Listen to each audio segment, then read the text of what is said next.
Howdy, howdy, howdy, everybody, and welcome to the iGPFun-F3 series presented by Virtual Racing School here at Sebring International Raceway.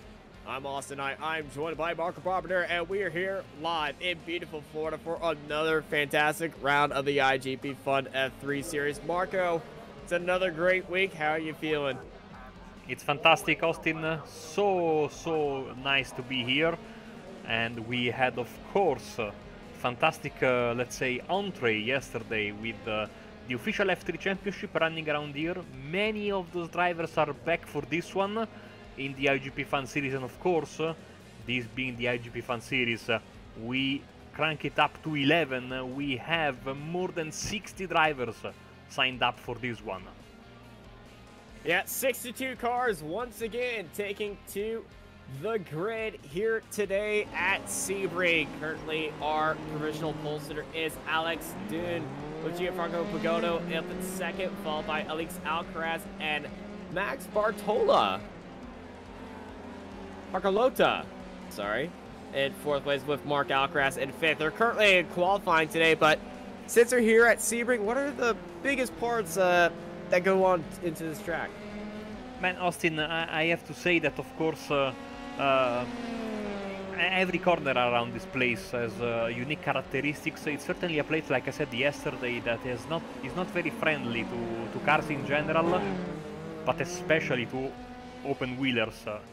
That's the reason why I think IndyCar comes here for the precision testing in the modified version of the racetrack, because they want to push those cars to the limit. Of course, Sunset Bend is the corner of the racetrack, and it's the one that provides for the most excitement. It's not rare to see cars go 3-4 wide there, especially in the final few laps of the race, whilst of course the big passing spot before that is not turn 1, because it's not that hard of a braking zone, but of course you need to keep following closely and then try to get the most out of your run into the hairpin and trying to sneak up on the inside. But to do that you need to be very close. If you are much faster than your opponent, maybe you can get it done through the first corner, but I mean, it's a very tough ask, especially with these high downforce cars. So there is not a lot of need to push hard on that brake pedal. It is a very easy course on the brakes, but it's very difficult on the suspension. The bumps are going to be sending these cars up, down, left, and right, and center, and getting them for a ride as qualifying has ended here at Sebring. The timers ran up, but there's still a few cars on track. We got Flavio Dantas right now flying through Sunset Bend, and you get to see on how much that affects this car going through there. A lot of bumps with downforce. It's very counterintuitive, but it does give him third place right there with a great run. And he's also joined by Felipe Dantas. I believe they might be related because they have exactly the same livery. Yeah, I tried to put the initials, but then I realized they have the same initial. So yeah, because full name is a bit too big in my opinion. But they do have a middle name on there. Yeah, but I don't think that we can show that. Yeah, no. I mean, we'll do our best. Bear with us, of course. Yeah. So certainly we will have the full name on the battle box there on the bottom right when it shows up. So I think we are almost done with qualifying. Just a few cars left, Austin, as we are heading into the Le Mans section here with Zach Bison, number 42. He is 27th right now in this qualifying session with his very dark looking car.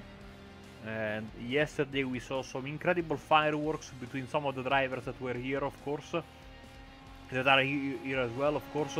It's so nice to have Alex Dunn that is on provisional pole, of course. He won the official race last week at Laguna Seca.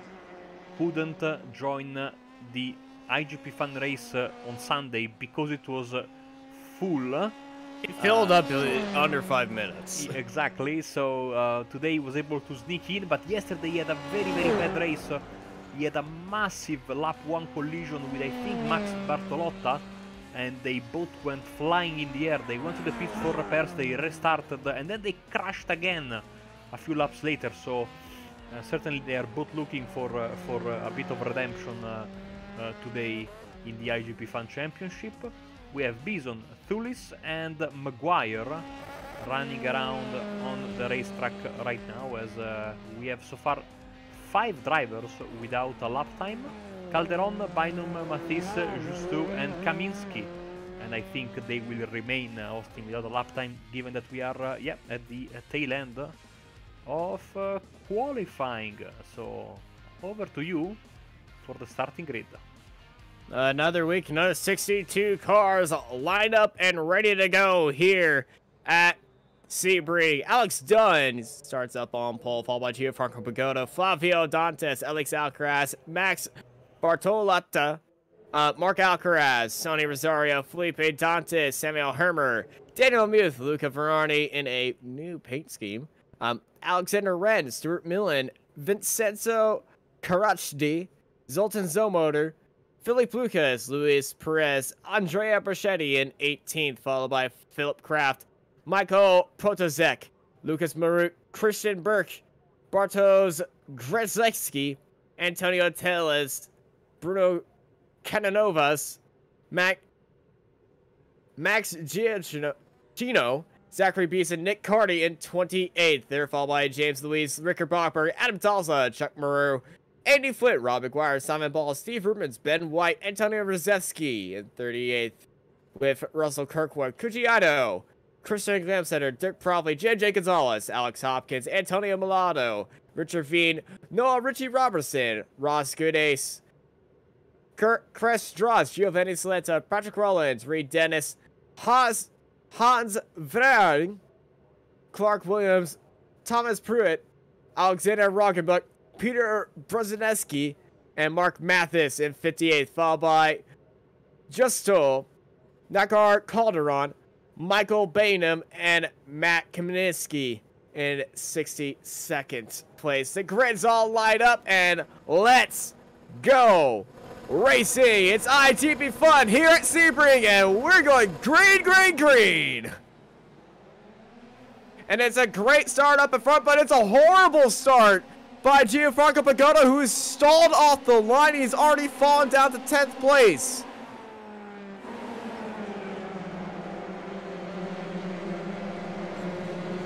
He had a horrible launch off the line. We got a massive spin in the middle of the track. Oh no. Here we go. No! Multiple cars affected by that. Almost becoming a stop and go section of the track, but it's done. Dantes, Alcaraz, Bartola in the top 5. Oh, and Dunn works up and almost gets in. Gets collected by Dantes as Dantes pushes Alcaraz off the track, and now Alcaraz passes Alcaraz. At least the Alcaraz brothers have different initials. I think they're brothers. Yes, they are. And then to send down the inside by Mark Alcaraz on Dantes. Dantes has been struggling a little bit with the brakes after that lockup, and now Alcaraz is trying to get up there into 2nd place, but it's a massive fight because he's got Bartolotta right behind him. The cars went silent again, just like last week.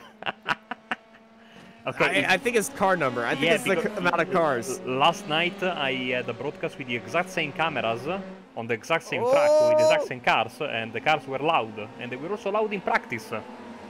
So yeah. So it's car number. Might need to report the bug because we didn't have this issue last year, so I might have to have a quick chat with iRacing apparently. And as we are going down the back stretch, Alex Dunn is checked out as the fight for second has gone to 4 cars. Right now, they're going 3 wide as they enter Sunset Bend. And there's contact! Oh. Dantes is off into the wall after a tap. And also, Alex Alcaraz is around as well. Yeah, Alex Alcaraz is off as well. You are absolutely correct. He had towed back to the pits already. So Dan, Bartolotta, Dantas, Felipe Puyol, Dantas, Pagotto, and Mark Alcaraz As I mean, this is absolutely crazy stuff. As Carchedi goes, oh, he goes wide. He almost spins in the gravel. He's able to keep it on the black stuff and push it in front of Stuart Milne. As Pagotto has gone past Dantas because Dantas has gone into the gravel. Mark Alcaraz tries to take advantage, and also Daniel Muth, I think. Yeah, Felipe Dantas getting into the gravel right there, falling down to 6th place, but unlike his brother, he is still in the race after just a massive crash at the end of lap 1. Drivers are trying, which is of course easier said than done, to, you know, get into a groove and you know, start racing. It's always tough to sort yourselves out after this, you know, the beginning of the race with this. As the cars are still very quiet. Hopefully late. Oh, did you see that? Oh my goodness, Philip Lucas! Oh, Full man. speed into the wall. And that's where you insert a radio message. Brakes failed. Brakes failed. Oh, either brakes failed or helping hand. We'll know in a second. I saw that car fly on one. Oh, yeah. Oh. Is that Stuart Milne? Yeah. Stuart Milne. I mean, I saw the car fly from one end of my screen to the other. It was. Yeah, oh, I saw it too. It was a very. It was a very odd incident. Oh, more cars into the wall! And look at Ferrari's in the wall. Look, and cars are fleeing across the track. Oh, that was a massive hit for Carchedi. It looked like Ferrari was also involved in that as well, but Carchedi just got launched across the track. Yeah, I think he hit that part where the wall sticks out just a little bit that has ended many of my races. And the car literally was basically bounced back. Of course, a massive deceleration on one end, and of course, back in the middle of the track. Hopefully, everyone was able to avoid it because it seems like everyone went past more or less safely. As Puyol Dantas is really having some big issues. Felipe Dantas is not happy right now, and it's just wow. Very unfortunate. Both the Dantas brothers not having a good day today. Bruno Canovas and Andrea Brachetti are going at it. They've got Bartosz Graleczki and Michal Potoszek in front of them. As you can see right here. Let's try to go on board again. Better. Yeah, a bit better. Not still as loud as I wanted, but it's getting there, at least on my end, Oscar. I don't know about you. Yeah, it's alright on my end. Stuart Milne sitting in 10th place trying to chase down Luca Ferrari, but he's got Dantas on his back. But, you know, he is in the draft range of Luca, who is running at the back end of this 3-car group. So they're all diving down to the inside wall. They're going to go 3 wide as they head into Sunset Bend. Last time we've done this, it didn't end well for anyone. So Luca decided to stay back just a little bit. Rosario and Ren just going side by side. Rosario getting all the way down to the inside, almost touching him. And here comes Ferrari into the draft, trying to get ahead of Sonny Rosario.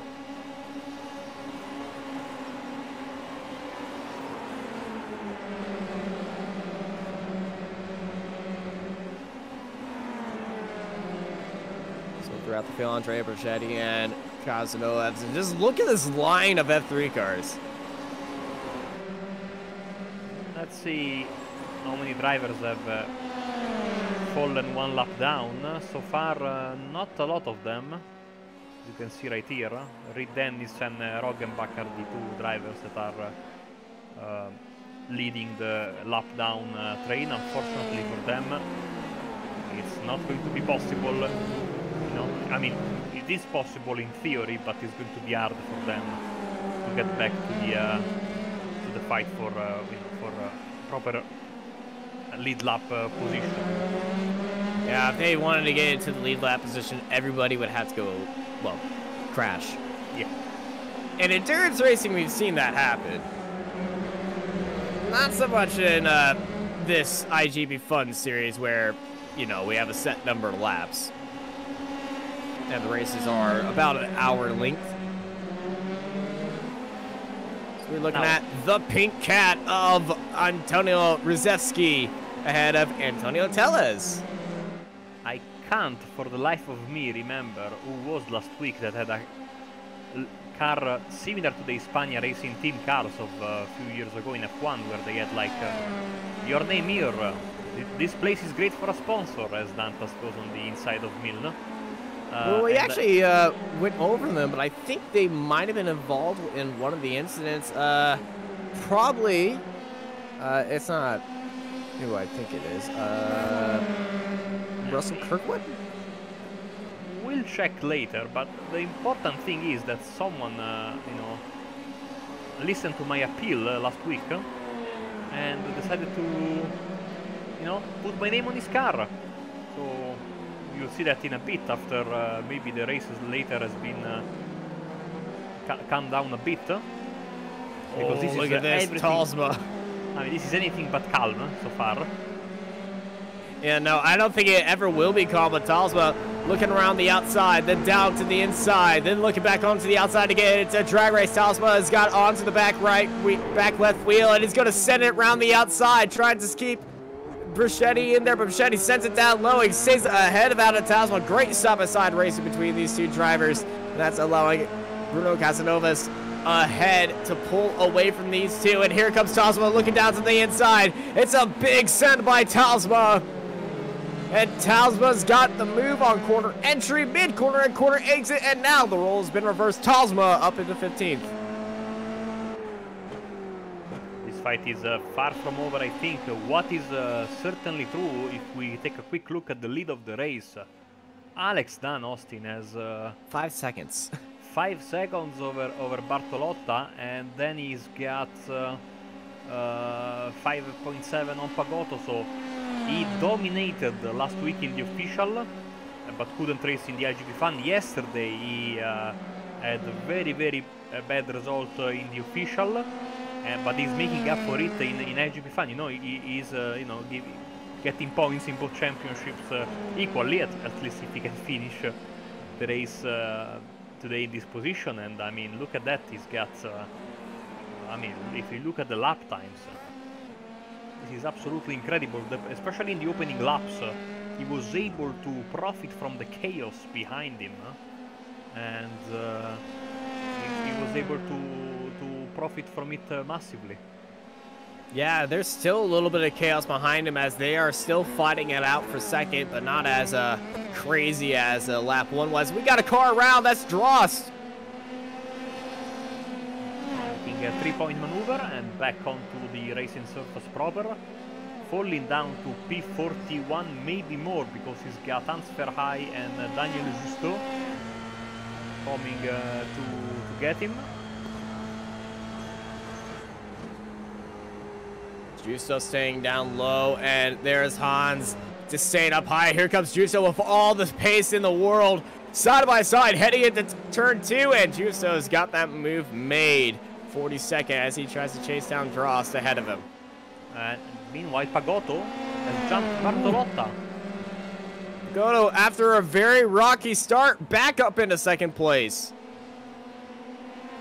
So his start was off the line, speed was just non-existent for Gianfranco Pagotto, and everyone just passed him up. He fell down to 9th place, but after that chaos in lap 1, as we see Kirkwood go off, and ahead of him is Christian Glamsetter, who has that car. There it is. I believe that is, yeah, there it is. Sure? Yeah. Yes, absolutely. Yeah, but it's not him. It's not him, no. He didn't put your name on there. I believe it's Luca Verarni put your name on your card. It's Director Extraordinaire Marco Barbonera. Ask elsewhere for music. Yeah. Of course, music provided by Austin, usually. Yeah, sometimes until you just axe me off the production feed. The problem is that Luca took up on my offer without disclosing a price for the sponsorship. He just said, I'm going to send you the payment information later. hopefully I'm not going to lose money, you know, between what I get to pay for the broadcast and what I have to pay for the sponsorship. We'll find out. We'll find out, yeah. And by will, I mean you. Yes. But you know, if Christian is watching the broadcast later, I'm still open to appearing on his car as well. Is that a NASCAR team owner who just loved sponsoring other teams' names just to have his name on the back of their car? It was like you know, there was a NASCAR owner who just plastered his names on the back of everyone's car. He didn't even have to own them; he just did it. You know, many years ago, I donated some money to charity to have my name appear on the Honda F1 car of Jason Button in 2007, I think, or 8.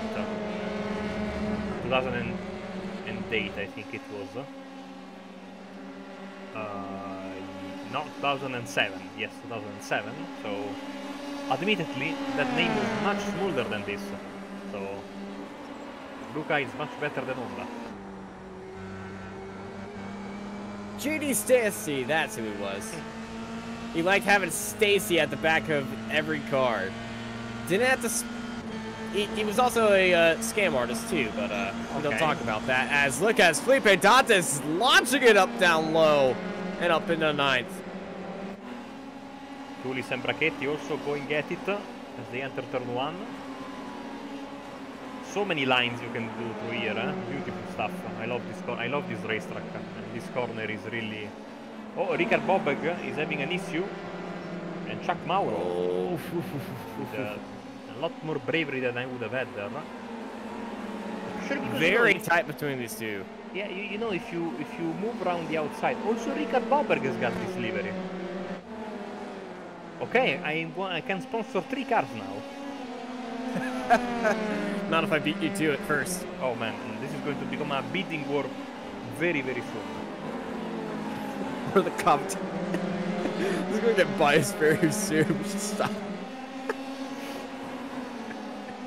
As I was saying, Austin, if you move around the outside of someone there, as Ermer is around, see what happened. So Hermer falls down to 10th place. And, well, he ended up in the grass. This might have just been his own issue. Yeah, he's hit the curb and just went around on his own. Almost made contact right there. That was Daniel Muth. Let's see if on board from Daniel. Must have been quite the ride. This onboard might came extremely close. You can see the bump right there. The iRacing gods saved him. iRacing giveth and taketh away.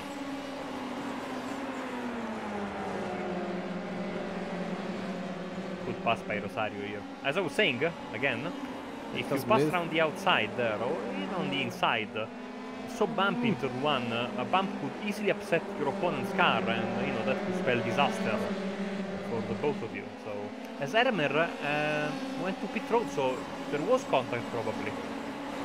Yeah, there was contact. Probably got damage on there, and he just didn't know. So, unfortunately, it's not going to be there. And Daniel Muth also has a your ad here. I don't believe this.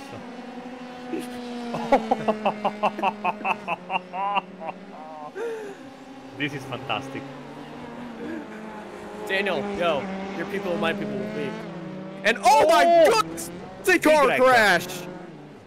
Ren Rosario have made contact.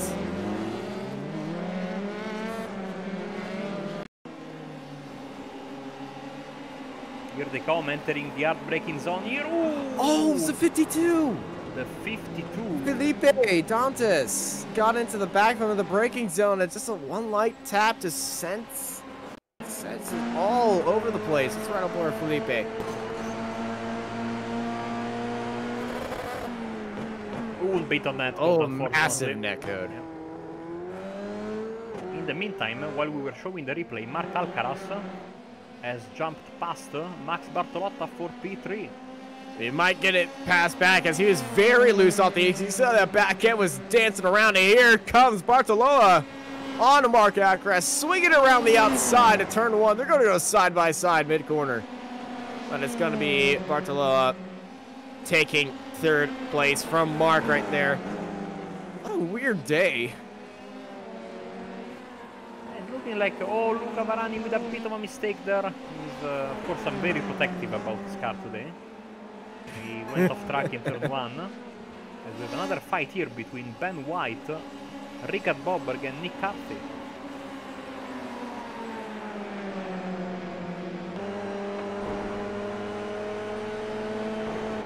Nick Carthy riding on the back of this 2-car train ahead of him. Rick Barber and Ben White. Both these guys running very good today. Ben White actually up 18 spots from where he started. So it's a very good day for him. And this race has been so up, and look at that. Both of them diving down to the inside to avoid the draft. And here goes White round the outside of the hotel hairpin, unable to make that move, but oh man, it certainly got Rickard a little bit concerned right there, because he could definitely send that car down the inside or around the outside. Here comes the 21 of Rickard Bachberg, trying to make it work, but no! Rickard driven his potential sponsors proud by holding it down the inside. Great defending there from Rickard, as he now tries to create a little bit of separation. In the meantime, Max Bartolotta has gotten the position back on Alcaraz, whilst Aleix Alcaraz is having some massive issues. Ooh. I remember Elite's Elite, what the heck is happening there? Was that a reverse wheelie? Is that a nosy?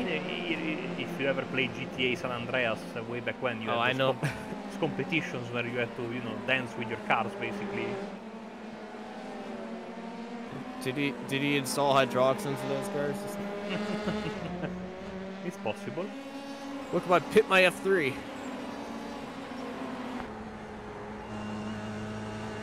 James Luis and Andrea Brachetti battling out for 14th. So beautiful about this series, of course, this league is that with such a good amount of cars, you always have battles all over the field, Austin. And they are quality battles, all of them, because I mean this is the fight for P15. In a normal 20-car field it would be a fight for the scraps. These guys are fighting, you know, for the top third of the field. You know, it's incredible how tough it is even to make it into the first half of the race every time. Yeah, our biggest mover is Daniel Jutsu. Jutsu up 22 spots, and he's followed close by Peter Brzezinski in 36, and Daniel's just right behind him in 37th, and both of them are up 21 and 22 spots up the grid.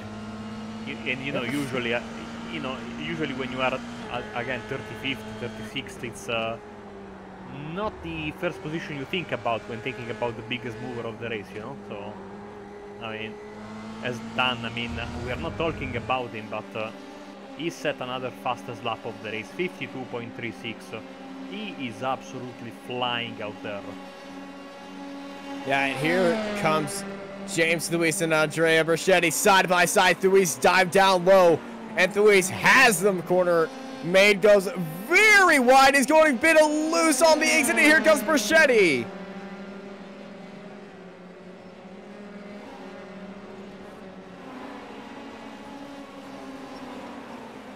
I can tell you the audio is if you have the engines turned down and contact turned up, you can hear that suspension just going to town, and you know. Sounds like my pedals before I put, you know, some oil in them. A few months ago, my teammates and friends wanted to kill me because every time I pushed the brake on my older pedals, the Trustmaster pedals, the brake went. It was bad. Well, the suspension is getting a workout here as a little bit of bottoming out. Ricker Bobber is still defending from Ben White. He's doing a great show on how to defend, and Ben is just getting a little bit frustrated now. But they've allowed Nick Carney and Christian Glamstetter to close in on him. And Ben looked down to the inside, but not enough room for him there to actually get up beside him. This is an amazing livery of Ben White's car. Beautiful, psychedelic, almost. He's got some damage on the front right, I think. Or maybe it's the... No, maybe it's the livery. It's the livery. And we got a drag race now for the battle for 11th.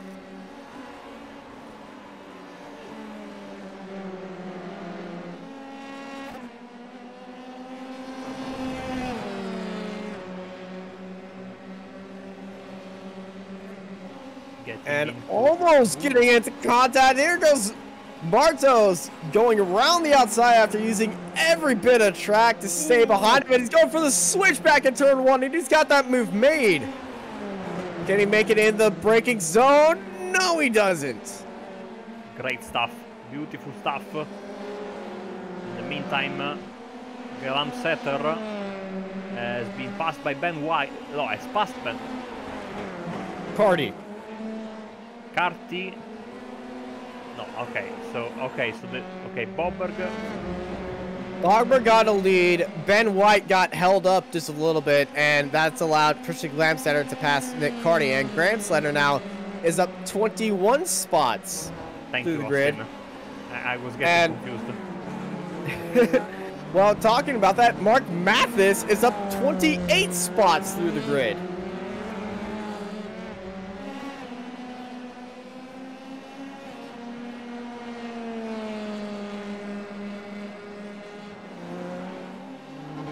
Yeah, as I was coughing my brains out and clearing my throat, I saw what happened there. Thank you. Again, I was having some issues as... Thinking about who to sponsor? Nick Carty went wide. Mistake there. As Alexander Ren is having some connection issues. No. This is not connection issues. He's out. I saw him having some issues earlier. He was blinking in and out, so I thought maybe this was another one of those issues, but I'm afraid he had a close meeting with the wall on the inside. Monster. We've all seen this one. Oh, it's probably the most unfortunate incident at Sebring, and the most common incident at Sebring.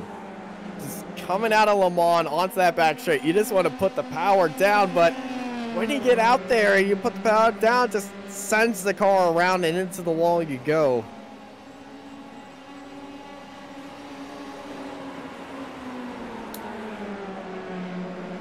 I think Austin has fired up his Coke for the second half of the broadcast. I clearly heard a soda can being opened. It's not a soda can, but we can go with that. Maybe some milk then. Who keeps milking cans? I don't know. Well, you open something. Well, once we had Sam Fitzpatrick, I think, eat a dessert, and we noticed because his spoon hit the plate and made that characteristic sound of a spoon hitting a plate. Ding! Ding. See some gaps here. Oh, hey, it's very relaxing up here in the booth, and it's always great when you're served with great racing up there, and sometimes you want to kick back and enjoy a nice cold one. Doesn't have to be alcohol. Another fast lap of the race, let's see. He lost 2 tenths in the previous lap and gained them back, so... 152.255. Alex Dunn is putting on a massive performance, and yeah, last lap he did lose some time. That chart is a little bit deceiving, I must say. Yeah, because the gap has been sort of consistent in the past few laps, which of course speaks volumes to how much is of course Pagotto holding on. In the meantime, Greleczki and Talisman are having a little bit of an argument over P11. I think James Tullis and Andrea Brachetti are about to join them. And these guys are also still in a bit of an argument as well, even though this group has been a bit, you know, separated in the last few laps with, I think, White and Bob are pulling away as we get into the braking area with some lap traffic. Talisman and Grzelski still side by side after a very tight braking zone. Talisman onto the inside trying to hold a position, but Bartos trying to swing it around the outside, but can't do that as Talisman gave him a little bit of a nap right there. And I think they might have touched just slightly. No damage to either car, but oh man, they're getting feisty with each other. Samuel Ermer, in the meantime, has joined the party here. Yeah, after his mistake earlier. Side by side between Bobberg and White. Ooh, Rick Bogberg almost getting tapped by Ben White, and Rickard's. This guy is the best defender I've ever seen. They've still been side by side heading into Le Mans, and Ben White still can't get past Rickard Bogberg right here. 52.25, fantastic lap from Pagotto. Oh! What a save by Ben White. What usually spells certain death for a few drivers. Number 21, Ben White has been able to save it. And Eric, I have no idea how he's still in this race.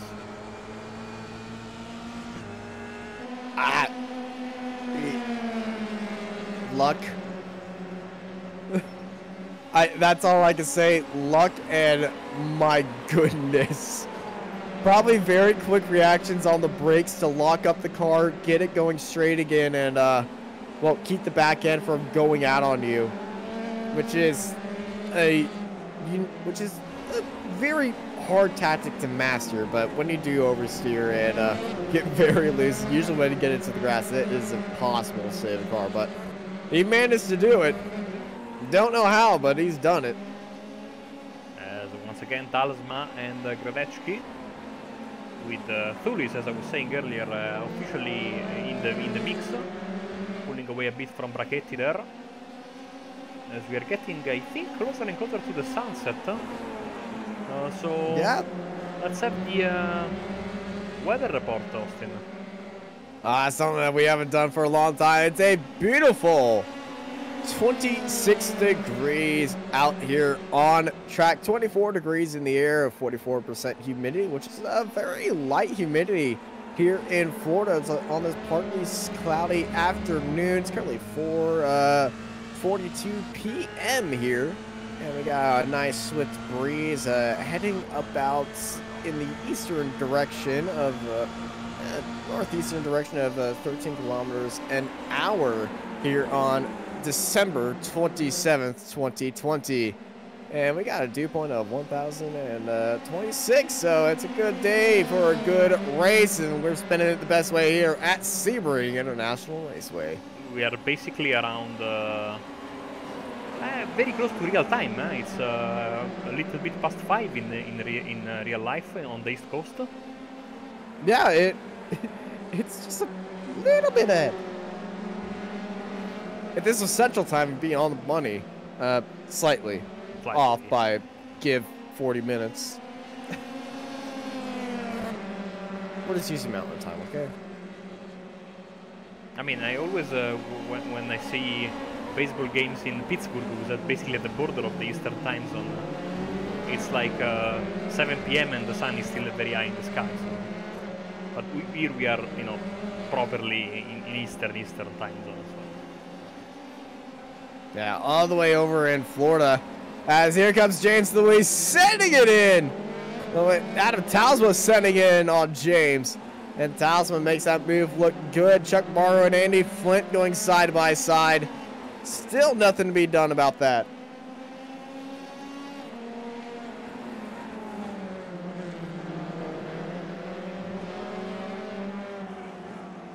Another fastest lap of the race for Dan. Ooh, that got very close for Max Giacchino and Peter Brzezinski.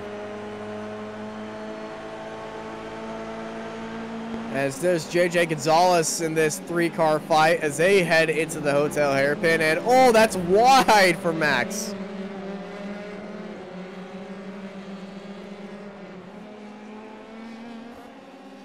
Look at Giacchino defending, almost pushing Brzezinski into the grass. That's an aggressive defense. Yeah, but Brzezinski has the inside and makes it stick. Yeah, Peter makes that move very well. Zachary Beeson and that lightning machine up in the 39th. A lot like Simon Lermer's car, but instead of a duck, he has lightning. Yeah. I think that's lightning. Yeah, it looks like lightning. Okay, cool. Might be lightning. Let's see. Maybe not, you know.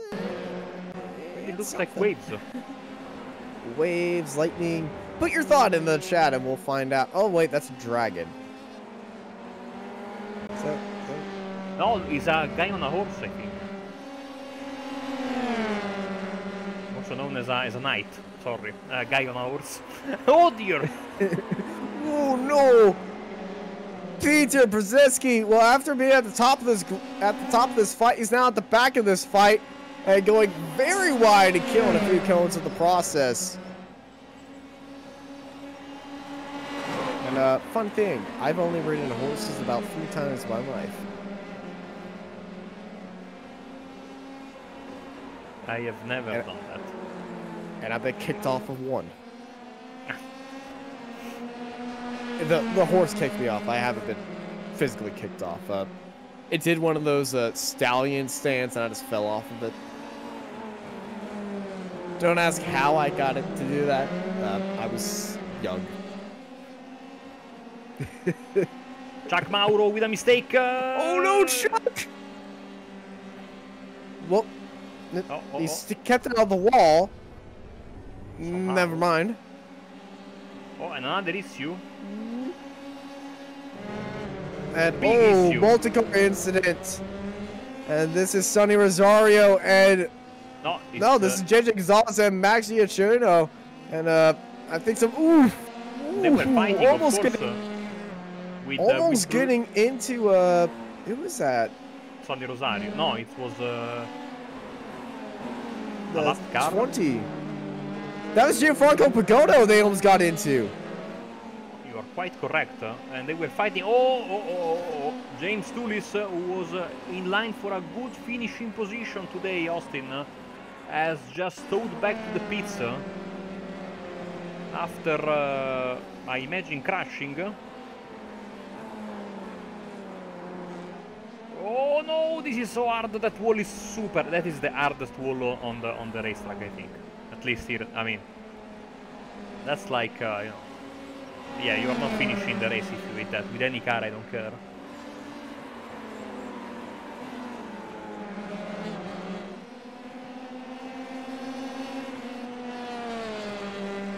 Heading into the front stretch once again. Alex Dunn leads the way. 8 seconds sharp over Gianfranco Pagotto as they are now having some fun, so to speak, with lap traffic. Yeah, that lap traffic is definitely not helping them out in any way. It might be helping Pagotto, but that lap traffic can bring a little bit of doom in case there was a collision ahead of him. But Alex, he knows how to avoid that. He doesn't need to be pushing at all. He's got 7 seconds of gap behind him, and here's that incident between Max Giacchino. So it was Gonzalez, Giacchino, and Brzezinski, of course. So let's see what happened. It's just a dive. And should have Pagotto come to the crime scene in a few seconds. I think a little bit of extracurricular activities were also involved. You can see the incident happen ahead of him with all the smoke rising into the air. And here comes Gianfranco around the corner. And here they come onto the track and almost getting collected right there. And you know angry Italian when you see it. And Marco, you would you would be able to hear some of it on the on the radio if there was an incident like that. Yeah, I mean... Luckily, nothing was said over the I radio. mean, and also, speaking of Italians, when I think about two cars locking into each other after a crash, I always think about those crash we had at Vallelunga last year with the two smart cars that were locked into each other in the at the chicane on the final lap, and then there was a retaliation with the car flipping. I'm sure you have seen the replay; it made the rounds all over the world. And I was working pit lane. Cars? Yeah, we had electric smart competition in Italy, and probably not. Oh no, we got an incident on turn 1. Where? There's a car of the fence. I literally saw a car get up on 2 wheels, and then we switched camera angles. Let's see, maybe Lucas Maruk? No. So maybe it was Calderon? Could be. Oh! Yeah, there it is. It was the 116 of... How do you keep that thing going straight? He's got some wing damage from it, but... Oh, man. Yeah, but who is the 116? 116 would be...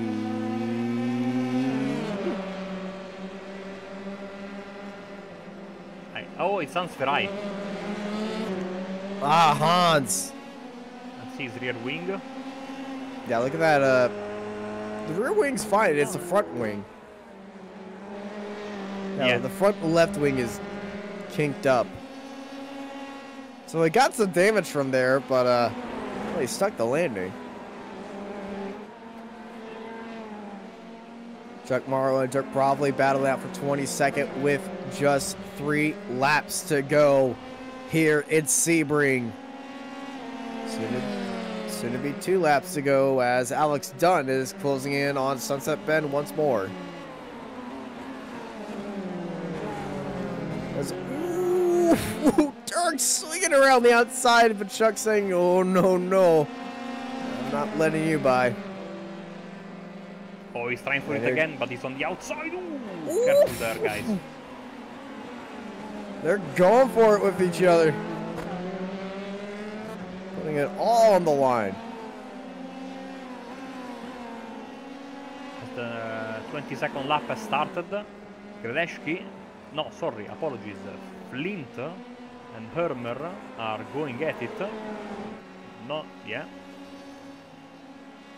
Hermer is in the darker, no, yeah, there it is, Hermer, going for it, on Flint on the inside, so all in all, very good damage limitation for Samuel. Of course, I think he would have preferred to stay higher up in the finishing order, but he has provided us with some great entertainment, a lot of overtakes, and now up to P14, Bartosz Gradecki in front of him. I don't think... I mean, he's... maybe we'll be able to catch him. It's possible. It's got a 3-second gap, and just look at that time. It's just... Well, it's getting narrower and narrower, but he just made a overtake, Hermer did. It's looking possible for Samuel Hermer to get up there into 13th place. So first sector, 0.3 of a second. Oh yeah, he's really pushing hard. Keep an eye on this fight. Yes, Samuel, after that incident, he is 5 spots down from where he qualified, so he's definitely wanting to get back to where he started. Like, can he do that in these closing laps? In the mid pack.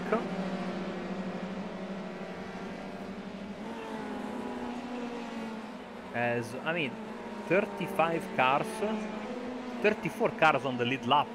Alex Dunn has put on some incredible pace today, and hats off to Pagotto. He was able to trade some quick lap times with him, but the consistency that Dunn has had. I mean, he just set the fastest sector 1 of the race in the previous lap. This is on 23 laps old tires, Austin, and probably slicing and dicing through the traffic. I mean, incredible stuff. Absolutely nuts by Alex Dunn. I think him kicking up a little bit of dirt right there is the only incident we're going to be seeing from him. This could get feisty for third because Alcaraz has been closing in massively on Bartolotto, who goes deep on the lap car. He knows it. He wants to, you know, get rid of the lap cars as quick as possible because he knows that Alcaraz is coming for him. Yeah, that held him up heading into that zone. That send held both those cars up, and here comes Alcaraz within a second now. 8-10 separates them. Max Bartola, he's got that lap car to help him just a little bit. There's another lap car on the outside. Oh man, it's a traffic jam for Mark Alcaraz, but here goes Mark down to the inside, and now the chase is on, separated by a second after that Red Bull just having a little bit of trouble out there. And now the battle for fourth is on between these two drivers. 2 laps to go. Soon to be 1 lap to go as around the sunset bend for one last time. White flag is in the air for Alex Dunn. Yeah, he needs to bring it home with almost 10 seconds of advantage over Pagotto, who's taking the white flag right now. That little bit of a traffic jam helped Bartolotta a little bit. Let's see the lap time. I think he will have gained a bit this time around after losing for 3 straight laps on Alcaraz. Start finish line for both of them. Identical lap times. Just barely. Let's see, we also have this fight between Ben White, Richard Bobber, Christian Gransetter, Nick Carty. These guys have been going at it for basically 45 minutes, Austin, and there is nothing to separate them. They have slightly separated each other. And also someone we haven't mentioned at all today, having a quiet day, probably a bad day, is Zoltan Zomotor, always one of the drivers who's always sure to He was involved in that lap 1 incident. You are correct, Austin. So he's up to I think he was the car that was parked sideways in the middle of the road, actually. Christian Brick gets past JJ Gonzalez. And then we have again Boberg and White, Glamsetter and Carty. Where is our race leader? He's almost home, safe. These guys are just starting their final lap of the race. By the way, Alex Dunn 51.7 in the last lap, fastest lap of the race. Let's see if he can give us one more as he enters the Allman Straight, Austin, to take the checkered flag, his first victory of the season in the championship. The checker flag incoming for Alex Dunn. Into Sunset Bend he goes, and it's gonna be a lights to flag finish and a grand slam for Alex Dunn. Oh! And Rick and Bogberg into it with each other, and after a well-defended race from Bogberg, Ben just dove it down there with just a little bit too much gusto, and they've got into each other. And also Nick Carty had an issue. They were all in that big pack together, so Nick Carty also had an issue. So let's go back to the live pictures and see. White seems to be okay. He's got glam set, he's got front wing damage, of course. Glamsetter should have a good run, but might not be enough, given that we are basically at the end of the proceedings here. So we'll focus on Kirkwood and Bobberg for P19, Austin. 19, as here we go. Bogberg makes his way down, and Kirkwood's around. Kirkwood's around in the final corner.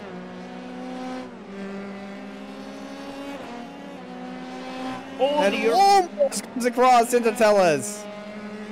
No, Austin, Sunset Bend, you take it too much on the inside, there are craters. You take it too much on the outside, there are craters. You can try and go there, and sometimes it's effective, but it's a very big gamble you do every time, especially with these cars. It is very, very difficult.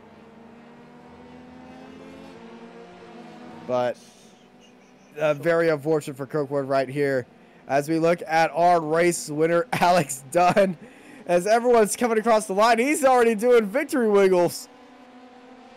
Yeah, and we are still waiting for a couple of drivers to come home safe and sound.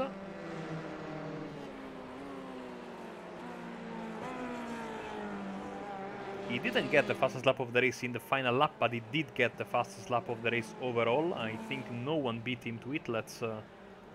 Yeah, that is a grand slam. Led every lap, started on pole, fastest lap of the race. We don't have practice. We don't keep track of the practice notes, but that is a grand slam. I mean, we can give you the practice results. He was on top of the practice results. Yes, he was, as you can see there. But by let's go. Almost half a second, and over to Marco. Oh, of course, as yeah. He does the results. I forgot about the tradition of this broadcast, that the other commentator has to take it through the final race results of the evening. So, there they are on your screen right now as our advertising rock plays in the background.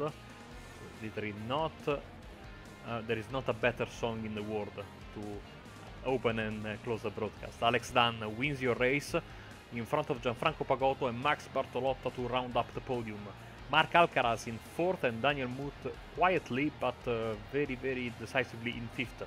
In front of Luca Varani, Felipe Dantas, Stuart Mill, Bruno Canovas and Michal Potosche. Then Adam Tasma, Andrea Brachetti, Bartosz Grelecki in 13th. Samuel Ermer, Andy Flint, Ben White, Christian Glamsetter and Lucas Maruk in P18. 19th was Richard Boberg in front of Chuck Maurer and Dirk Provely. We have Nick Carty in 22nd in front of Antonio Ruzhevsky and Antonio Telles in 24th. Russell Kirkwood was 15 in front of Koji Ito in 26th place. Luis Perez and Mark Mathis in 28th position in front of Giovanni Sellito and Alex Hopkins in 30th place. 31st was Daniel Justeau in front of Kees Drost, Noel Richie Robinson, Richard Vin, Zach Bison, Peter Brzezinski in 36th place in front of Sonny Rosario and an uncharacteristically off the pace Zoltan Zomoto. In 39th place, Hans Verheij and Max Giacchino rounds up the top 40. Nacor Calderon in 41st in front of Christian Brich. JJ Gonzalez, or Jota Gonzalez I should say, in front of Antonio Mejado. Simon Ball, Patrick Rowlands, Ray Dennis, Alexander Roggenbuch in 48th place. Ross Goodacre and James Thulis in 49th and 50th respectively. Thomas Pruitt, Alexander Ren, Alex Alcaraz, Vincenzo Carchedi, Rod Maguire, Steve Rupens, Flavio Dantas, Philip Lucas, Philip Kraft, Clark Williams, Michael Bynum and Matt Kaminski are unfortunately your retirees. I think, Austin, we have a quick word with our maybe we have Luca Varani or maybe not. I got a strange message. No, there is no audio. His mic's not working. Yeah. So we have Luca Varani for about 2 seconds. Yeah, so I mean, I really wanted to thank him, and I'm sure he's listening to us, for you know, sponsoring me for free. I'm sure it's going to be free. You know, I mean, again, and of course, this will start a bidding war between me and Austin to sponsor all these beautiful cars in the grid. There are 3 sponsor slots available from what I see, so. Yeah, I think the bidding war is absolutely on, Austin. And speaking of which, we have had a fantastic race at Laguna Seca.